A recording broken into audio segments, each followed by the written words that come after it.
Comment est-ce que vous comptez vous y prendre pour asseoir finalement votre positionnement pure player au sein de Publicis, concrètement? En fait, il est déjà bien installé.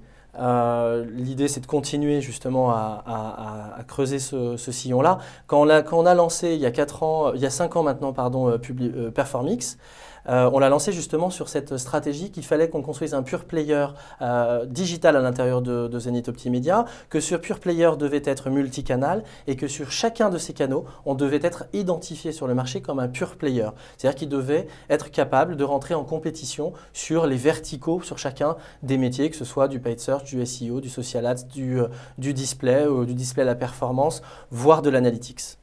Et alors, qui sont vos concurrents sur la performance marketing et comment est-ce que vous vous différenciez sur ces 3 leviers par exemple? Bien, nos concurrents aujourd'hui, ce sont les solutions digitales des grands groupes de communication et puis aussi parce qu'on a eu à se diversifier sur énormément de métiers, ce sont les verticaux sur chacun de ces différents métiers. Là où on se différencie, c'est qu'en fait, on a la puissance d'un grand groupe et qu'on est réellement un pure player.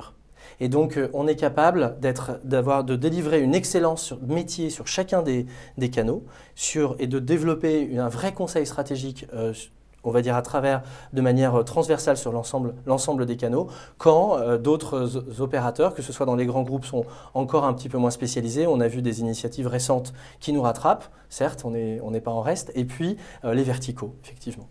Alors, Adrien demande quelle importance accordez-vous aux nouvelles stratégies de marketing telles que le growth hacking?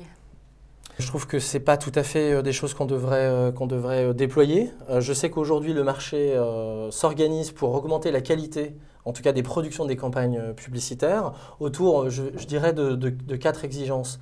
La première, c'est d'augmenter la qualité de ciblage, puisque l'écho laissé en 2014 auprès des annonceurs avec cette belle initiative d'OCR a montré qu'il y avait des progrès à faire sur la qualité de ciblage sur Internet. La maîtrise du contexte. Il est vrai que le développement des ADEX et des inventaires qui y sont déployés, il y a des efforts à faire sur la qualité des inventaires et du contexte, et c'est des choses en route qui ont déjà énormément bien progressé. La qualité de la visibilité, un gros enjeu aujourd'hui sur le média Internet. Et puis je dirais le dernier point, c'est évidemment la mesure et la mesure réelle du business. Et c'est, je crois, ces 4 points cardinaux sur lequel l'ensemble de l'interprofession travaille, de manière à augmenter la qualité des dispositifs et la rentabilité aussi des campagnes sur Internet.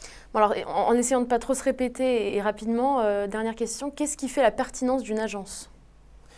Ces hommes et ces femmes, c'est leurs compétences, leur niveau de conseil, leur expertise métier, c'est la capacité justement à comprendre ce qui se passe dans différents univers économiques. L'ensemble des secteurs sur lesquels nous travaillons peuvent enrichir la recommandation ou la discussion qu'on a avec nos clients sur un secteur particulier.